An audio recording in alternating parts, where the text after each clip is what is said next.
Hey guys, don't forget that we do a live every Wednesday and Saturday at 7:30 p.m. Central Time. That means tonight is a live. I hope we see you guys there. Let's get to the video. Bang! Knees and eyes. I'm Jared. Kara's over there squeaking on the couch. Today we are talking about the Sebenza 31. I did check out a Sebenza 21 one time and then a small one. So I want to talk a little bit about this, about what's so great about it. I know lots of people have done videos on this, but I want to give my perspective on this knife. So, my perspective? No, we actually do not want your perspective. Why not? Because you're just gonna hate on it. I do hate on it. She hates it so much. So I'm gonna throw on my perspective, and I will leave you to Go. it. I can't handle the powdery scale. See? I could chase her around with this thing. I'm gonna do it for the video. Never mind. Go ahead. Yeah, don't. So the texture on my hands is driving me nuts. And also the other reason I think is because the hype out there is way too extreme on this knife, and so then the first time I touched it, I was just kind of let down because I feel like everyone made it seem so incredible. And to be honest with you, I'd probably really like the knife if, for one, it wasn't so like chalky feeling, and two, if the hype never existed and I just got to feel it with my own with no impressions from anyone else. And so I think that kind of ruined it for me, because I don't know what I was expecting, but it wasn't this, if that makes any sense. And I mean, I knew it's not a flicker, I knew all those things, but I don't know, I just am a little upset. I'm upset, guys. Bye.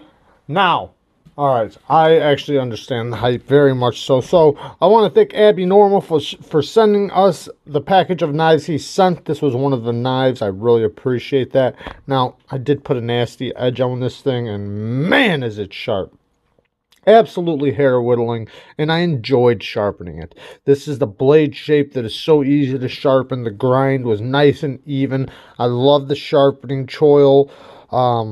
It took such a good edge. This is S35VN, and it took a gorgeous edge. Very, very nice. So, it's actually very reflective for the grit I put on there. I just spent extra time on a stone, and it is a very, very nice edge. So, excuse me. But yeah, very, very sharp. Now, I love the ergos on these things. The build quality is just outstanding. It is a workman's knife, and I can tell that. I can feel that. Even the lockup, you can just hear the lock engaging. It sounds very, very strong, and it makes you feel like you have a tough knife. Even like the pressure of the lock bar, it's got a lot of pressure. So when you push it, you actually have to mean to unlock it. Now, some knives are very easy to disengage. You just barely touch it and it pushes over. It almost makes you feel like it's going to lose springiness. This knife, I don't feel like that at all. I do not feel like this thing will lose its tension from the lock bar at all. I mean, it's a very hard pressure you got to put to disengage. And when it snaps in place, boy, does it. I love the coloring, just the look of it. It's just a good looking knife. That is another thing. There are a couple things I don't like about it, and I'll talk about that in a second. The finish Kara was talking about, I love this. It's an aluminum oxide blast, but it feels kind of powdery, like it gives it some texture. I like it.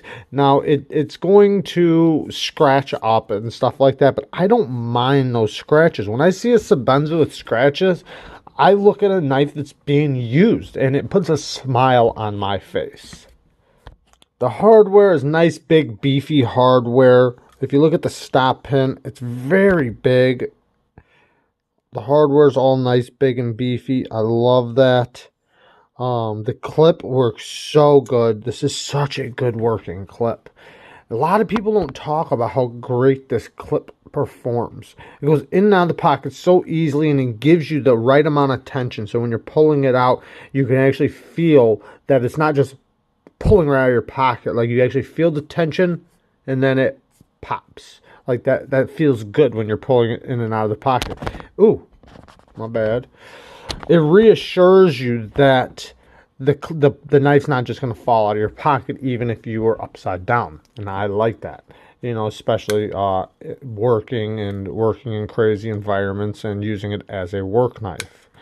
Now, I love this big blue backspacer. Like I said before, I love the blue accents. They come in like these things are so customizable. They're always the same knife, but they customize the handles. I think that those look really cool. This thing's got a huge hype behind it, and I definitely think it's warranted. I think it's just a great knife. Now, a lot of people say this isn't a knife you fidget with.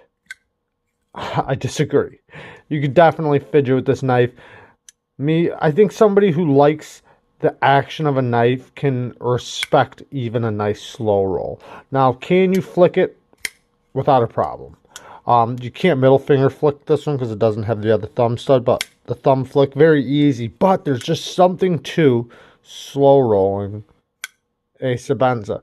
Now, popping it out of the detent, the detent's nice and strong, so you do have like that little jump right there where it wants to jump a little bit. But then once you get it out, very nice. And I can respect even the slow roller like type of fidget. Feels good. Nice and glassy, smooth. But it's not like when I first thought of this action, like when I heard people talking about it, I thought of it so much different. Like, I did not think it was going to feel the way it did. I expected it to feel way smoother than they actually do.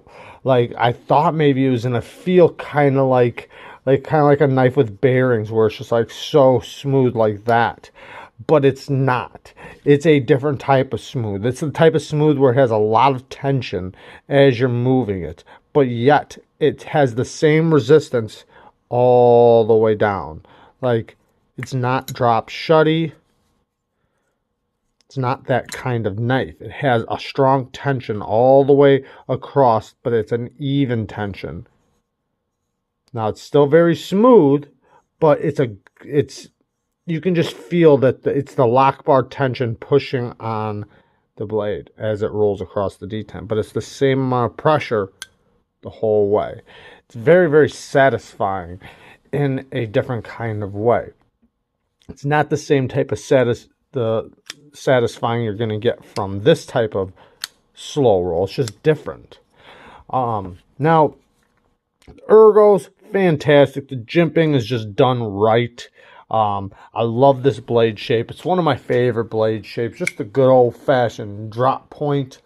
I do like the Insingo blade and the sheep's foot blade that they have. I love that. I love that it has a rounded butt on it for, like, I don't like this lanyard, but without the lanyard, I like that you can kind of cup it in your palm right there and hold it back here.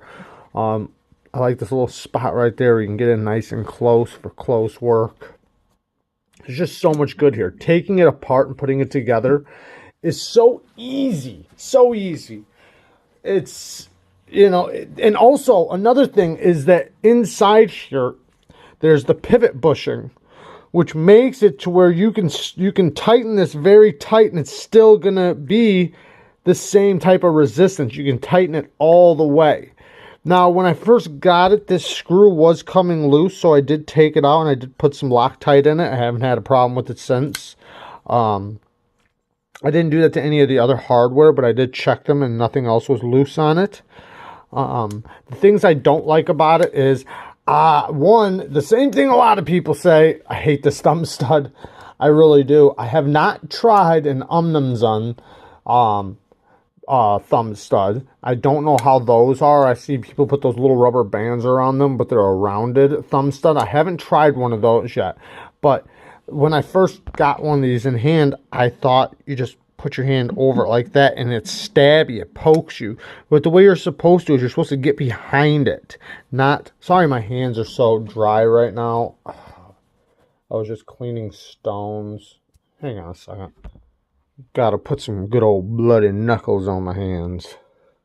When your hands get very beat up from working out and sharpening and just working with tools and stuff and weights. Oh, This stuff is a masterpiece. It works so good. So much better.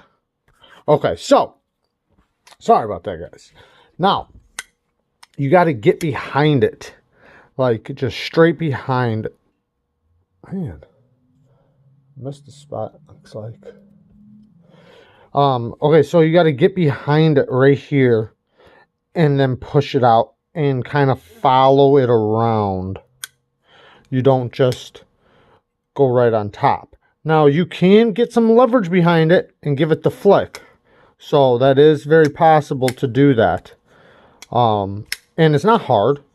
So, but a lot of people talk about this isn't a knife for flicking. This is a knife for rolling. But you can easily flick it. But I do like that pivot bushing. I like that you can take it apart so easily. And I was at the bad stuff. Sorry, guys. I got sidetracked. Okay, so some more bad. It does get scratchy, but like I said, I kind of like that. But I could see people not liking how it gets scratched so easily. I feel like there is another finish that they could put on it since it's a working type of knife. Maybe like some type of stone washed where it's more like... let me find something.